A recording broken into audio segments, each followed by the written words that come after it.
Мүрзөлөрдү казып өлүктөрдү зордуктаган бишкектик Анги тууралуу баян.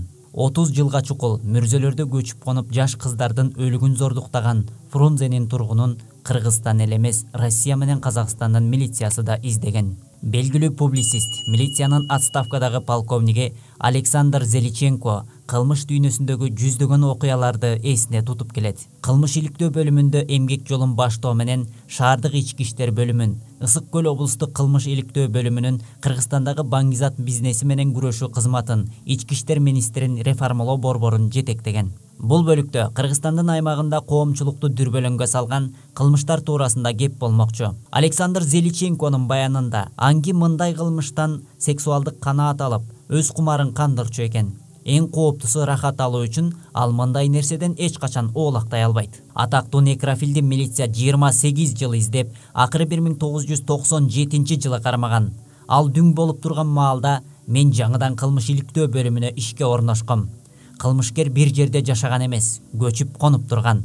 Айыл кыштак, Бишкек, Чүй өрөөнүндөгү мүрзөлөр ал тургай Казакстан менен Россияга чейин барган. Аталган аймактарда милиция түп көтөрүлгөн. Баарлап издегенбиз. Атайын некрофилдер боюнча адистешкен москвалык адистердин бригадасы тартылган. Анын изин кууп, биз да мүрзөлөрдө түнөчүбүз. Алыстан байкоо салуу үчүн түндө жарык берчи жабдыктар менен отуруп, кылмышкерди тузакка түшүрүүгө аракет кылчубуз. Бирок ал изин суутуп, эч бир жерде колго түшпөдү.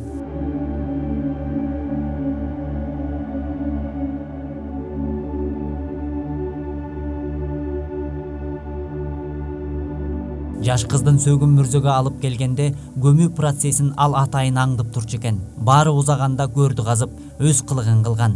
Ишин бүтүргөндө сөөктү жерге жашырбастан кете берчү. Таңда келген кароолчу айласыздан кайгыдан башын көтөрө албай жаткан туугандарына кабар берет. Элестете аласыңарбы? Чынында акылдан алчу көрүнүш да.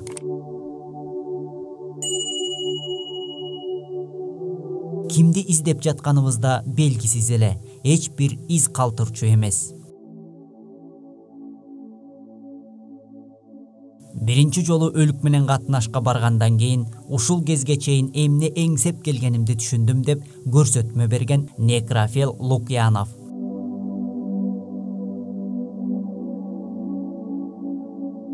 Кеминден колго түштү. Алгач баягы некрофил экенине эч ким ишенген жок. Аны менен өзүм жекече баарлаштым. Профессионалдыкта, адамдык көз караштан да мынчалыкка кантип жеткени абдан кызык болду. Анан ал мага баарын айтып берди. Ошондо ал 46 жашта болчу. Андан кадимкидей көр жыттангандай сезилди. Айтып бергендери күнү бүгүнкүдөй эсимде. Баары 1969 жылы башталыптыр. Ооруп калган соң ал киши сел саяк болуп кеткен. Анын себебин өзү да түшүндүрүп бере алган жок. Себеби учурунда мыкты адис болуптур. Чарбалык курулуштарды, дубалдарды тургузчу экен. Бирок белгисиз жерлер азгырып, ушинтип күн кечирүү өзүнө жаккан эмиш. Бир жерде нан тапса, бир жерде курсагын тойгузушкан. Дагы бирөө тыйын тыпыр берип койчу экен. Негизинен ал бейиттерди байырлап келиптир. Маркумдардын жакындары туугандарын эскерип, ага да тамак калтырып кетишчү. Ошо менен азыктанып жүрчү экен. Көрсө, анын деле кадимкидей эле аялы болуптур. Атайын таап келип, кийинтип тамактандырып кетчү экен. Мүрзөнү алгач казганымда эмне эңсеп жүргөнүмдү билдим. Некрофилдин көрсөтмөлөрүнөн эркектик алгычым анчейин болчу. Кээде аялдар менен ишим оңунан чыкса, кээде күчүм жетчү эмес.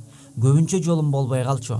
Ошондуктан аялдардан жатыркап турчумун. Анткени алар мени мазакташчу.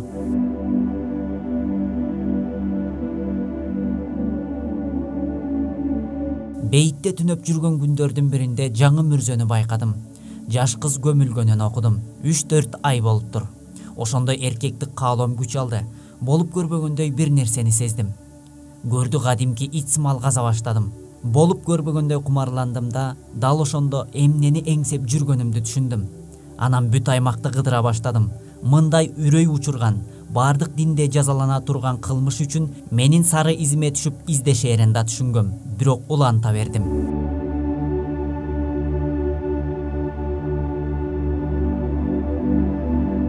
Казылган көрдөн табылган. 1997 жылы некрофил кеминдеги мүрзөдө түнөп, жаш кыздын жаңы көмүлгөн бейитин көрөт. Каза баштайт. Ал кезде көр казуучу шаймандарды да кошо ала жүрчү болгон. Терең казып бүтүп, гропту ачкан маалда нөшөр башталат. Так ошол жерде гроптун үстүнкү бети башына тийип, эс учун жоготуп, ачылган көрдө калып калган жеринен аны кароолчу тапкан. Милицияга чалып атайын топ дароо жетип келген.